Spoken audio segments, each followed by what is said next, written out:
In 2017, Nomada Studios released their first game, Gris, which follows the journey of the titular character travelling through a symbolic and abstract journey of grief, trying to overcome and come to terms with the loss of her mother.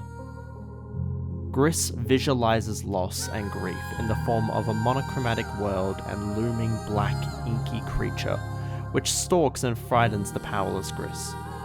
In this video essay, I will explore how the journey of Gris allowed me to explore myself at a pivotal moment in my own journey through loss, using Jung's psychodynamic theories of Anima and Animus and his theory of the shadow.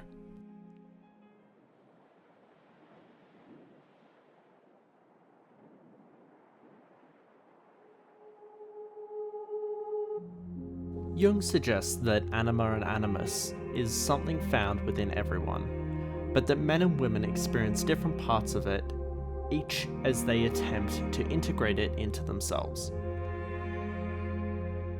Anima is generally represented as the feminine traits from men, while Animus is represented as the masculine traits expressed by women. Playing through Gris as a man, I was able to view different aspects of my own Anima and Animus through the lens of Gris and her own integration of these traits. Beginning with Anima, it is generally represented in Gris as her image of her mother, a representational statue of grandeur that is destroyed by grief. Gris's Anima is projected onto a single feminine figure in her life, and with the loss of that, she is forced to confront her feelings and her grief around it. Gris's process of integrating her anima into herself is shown as she brings colour back into the grey world. As Gris travels through the landscape, she unlocks new colours for the world, filling the dull grey landscape with vibrant light. The evolution of the landscape through player action allowed me to feel like I was making a difference on Gris's life. Like the world she feared and blocked out was being allowed back in. The area most obviously affected by the added colour is the sanctuary, which much of the game is centred around. As Gris conquers each stage of grief, her sanctuary gains more vibrancy and life, turning from a ruined temple into a sanctuary with birds and colour, representing her journey of self-discovery by actively changing with her as she develops. Touching briefly on Gris's displacement of Animus, as I believe it's less important for her character. It is shown through her inability to affect the world around her and solve puzzles. Her progression through each section of the game is gated behind a new ability which must be learned and mastered to progress her journey. Her grief, being an abstract way of thinking of the world, is creating barriers that she can only breach through her discovery of herself. Similarly to Gris, integrating my own Anima and Animus was something I had to reckon with, discovering my own independence and capabilities in a pivotal point of my life, following the leaving of high school and losing of many close friends. The loss of structure from high school and change in my environment meant I was confronted with my own image of myself, and the internal feminine and masculine qualities I associated with myself. By using Gris's own journey, I was better able to understand myself and how I too was experiencing grief after high school. I was and still am on my own journey of self-discovery, and integrating the aspects of Anima and Animus I found within Gris was part of that.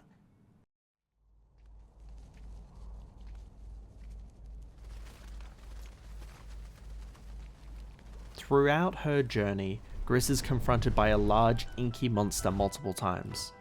It takes the form of a bird, eel, and at one point even Gris herself. It acts as the sole antagonistic force to Gris's journey. This creature represents Gris's shadow, being the undesirable aspects of herself that she struggles to reckon with. This creature destroys the environment when Gris cannot. It screams when she cannot. It represents the dark emotions she feels around her mother's loss, but she is unable to confront it. The inky monster initially takes the form of a black bird, which pushes against Gris, then as an eel, which pursues her, trying to consume her, and finally it takes the form of herself at the very end of the game, where it destroys everything Gris has built, before Gris ultimately defeats the monster in her acceptance of her grief. This moment of the game represents a wholeness of Gris's journey, where she can be destroyed once again by the shadow, but is able to overcome it using her strength that she has gained over her journey. Jung states that the shadow is the hardest part of oneself to integrate into their personality. Recognizing one's shadow is something that everyone struggles to do, and at this point in my life, I was just beginning therapy and confronting my own undesirable aspects. This confrontation is a continued journey, but empathizing with Gris's journey and seeing her grow into her grief allowed me to reflect on my own journey with self-discovery and acceptance. The strength in Gris's character comes in her ability to continue, even when scared, but to face the scariest parts of her inner self still. Through Gris's story, imagery, and ultimately empathy, Gris has been able to create an experience which really resonated with me when I first played it back in 2021. Since then, I have played the game multiple times, often at very meaningful moments of my life, when I needed to reflect or deal with grief. When I first played the game, the recovery process from grief was something I had only just begun to undertake. At this point in my life, Gris provided me with a way to see myself in the art of the game, and allowed me to safely journey into my own self-acceptance.